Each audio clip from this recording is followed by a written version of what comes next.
Es ist ein furchtbarer Neid, weil Sie sehen, dass das so groß aufgeht und dass ich jetzt so große Projekte habe, weltweit in Norwegen, in Spanien, in Ecuador.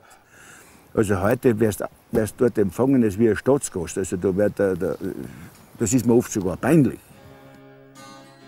In Portugal, da habe ich eine Wasserlandschaft geschaffen, weil da so viele Brandschäden waren. Und die haben wir dort im Sommer staubtrocken, Dürre, dann habe ich 3 Seen gebaut. Natürlich ist das eine gewisse Genugtuung, wenn man sieht, dass man jetzt was bewirken kann, dass sich jetzt was bewegt. Also ich bin hier am Krametterhof geboren und hier aufgewachsen. Das war mein Schulweg, aber natürlich nicht eine Asphaltstraße, sondern da ist ein Karrenweg gewesen, ein ganz steiler. Das war eine gute Stunde bis in die Schule. Hinunter und nach Hause, 1,5 bis 2 Stunden mindestens, was man braucht hat. Fußweg. Also meine Eltern, die Mutter hat natürlich immer, wo es nur gegangen ist, uns unterstützt und hat uns wieder ein bisschen Geld gegeben oder was halt so gegeben hat früher. Das war ja ganz minimal. Der Vater war eher strenger.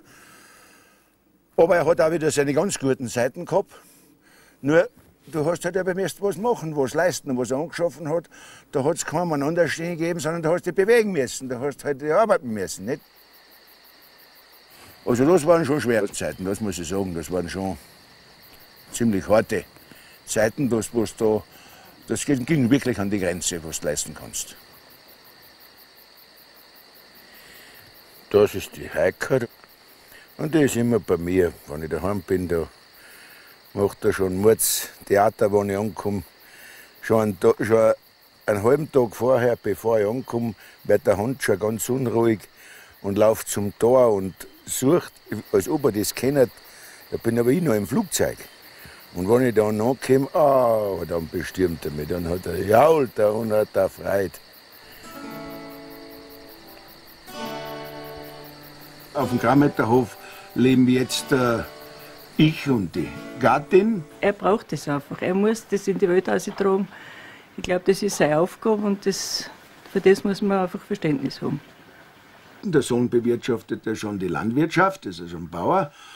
Und ich mache hauptsächlich die Vorträge und die Beratungen, vor allem im Ausland. Das ist da. Da reinkommt, das sind 6 bis 8 Meter circa Höhenunterschied, aber kurze Strecken.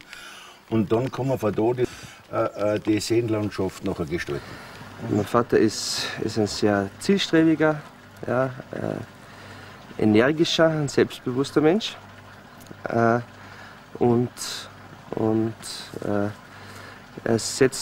versucht das umzusetzen, was er sich einmal in den Kopf gesetzt hat. Und lässt sich davon nicht mehr leicht wegbringen.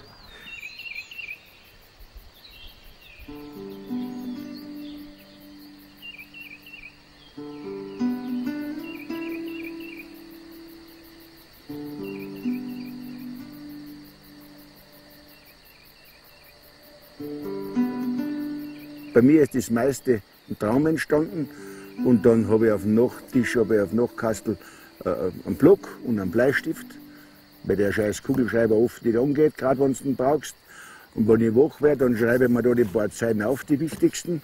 Ja, und so geht es und in der Früh schaust du dann und dann findest du ein Ganzes. Dann schließt sich der Kreis sozusagen.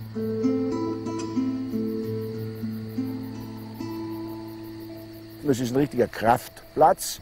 Also wo ich schon so viel erfahren habe. Und da habe ich das mit der Hütten getrampt. Dann habe ich da die Hütten gebaut. Da kommt die Hütten her, aus. Wer baut, also Ziele muss man sich setzen, damit man sie erreichen kann. Nicht? Weil sonst ist ja ein Leben lang ziellos herum.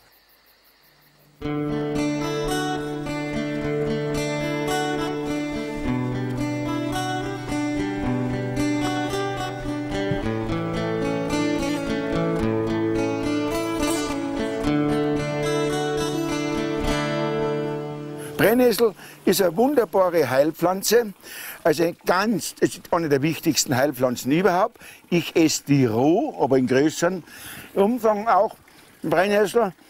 brennt überhaupt nicht. Das ist nur diese Überempfindlichkeit von Menschen, die wo so weit von der Natur weg sind. Dann können sie sich nicht mehr bedienen in der Apotheke der Natur. Das ist eben dann das Problem. Also mir macht das gar nichts, wenn ich da so eine Brennnessel nehme, da wie sie ist, ob ich das der Samen, das ist ja, das tut mir nichts. So, Leute werden jetzt kommen, die sind jetzt alle da.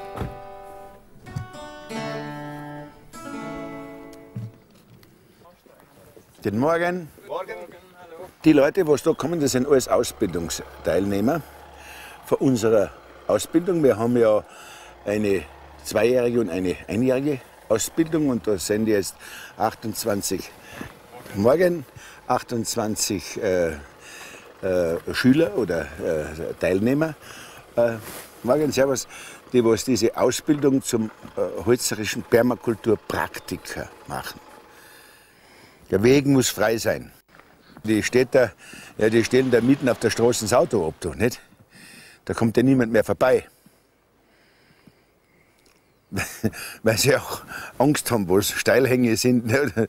Am besten mitten auf der Straße, nicht? Aber das geht leider nicht.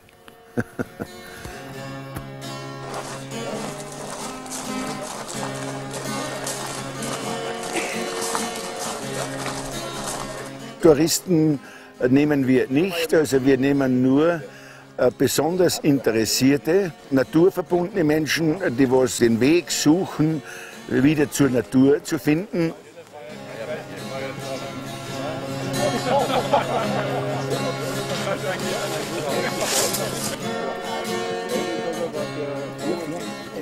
Wie Fernschauen ist es? Ach so. Aber interaktiv, da kannst du noch ein bisschen kommandieren und alles. Den Rosen separat legen, weil wir es ja genauso wieder zumachen müssen, als wir es aufmachen. Genau das muss raus. Es ist falls nur beim Aufmachen rein. Was hinderlich ist, müsst ihr weg da, weil sonst geht der Decke nicht mehr drauf. So, jetzt hast du oben nicht sauber ausputzt, jetzt sieht man das, den Scheiß da. Und du jetzt das unter deine Füße auf die Steine drauflegen. Warte mal. So, jetzt schaut mal, da seht ihr jetzt die Quelle. Wenn ich eine große Quelle habe, ist das nicht so tragisch. Da geht es leichter, weil wenn ich da ein bisschen was verliere, ist nicht so tragisch. Aber bei so einer kleinen Quelle mit 2 Minuten Liter Schüttung wie die da, und noch dazu im Steilhang und da in Felsen, ist extrem schwierig. Einen Fehler und du hast die Quellen verloren. Nicht? Dann, so wird es abisoliert und jetzt ist diese Fassung, Quellfassung, so wie sie es eben vor hunderten Jahren schon gemacht haben, aus Lärchenholz, so eine Quellfassung, die hält Generationen.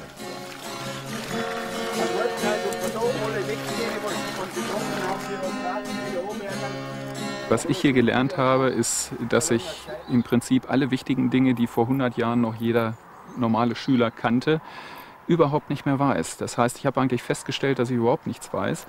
Und ich denke mal, das ist so die Quintessenz hier raus, die mich darin bestätigt, dass das ein wichtiger und richtiger Weg ist, diese Dinge hier umzusetzen, zu erwerben.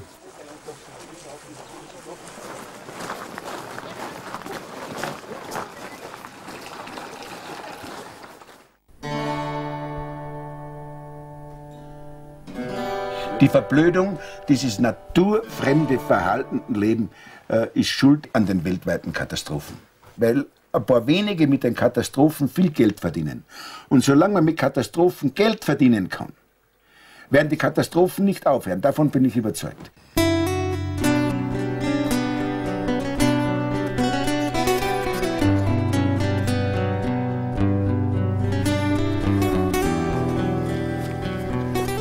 Mein Herrgott ist überall zu finden. Ich arbeite mit ihm. Der ist in jedem Tier, in jeder Pflanze, überall zu finden.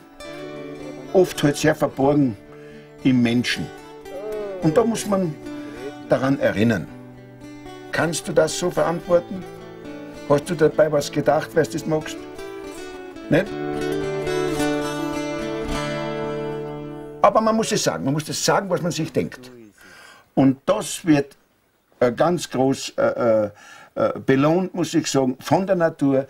So bekommst du die Energie, so bist du sicher. Das ist dein Auftrag, deine Aufgabe, dein Leben. Du musst zuerst musst du zufrieden sein, dann, wenn du zufrieden bist, kannst du den anderen einen Rat geben, kannst du es weitergeben. So ist es einmal. Und da habe ich so viele Rückmeldungen, dass ich die ganze Post gar nicht mehr alles lesen kann. So viel ist, da könnt ihr euch ganze Stapel zeigen. Die ganze Welt wäre ein Paradies, wenn die Bewirtschaftung, als diese symbiotische Bewirtschaftung, richtig Platz greift weltweit. Das sollte eigentlich in den Schulen und Universitäten unterrichtet werden.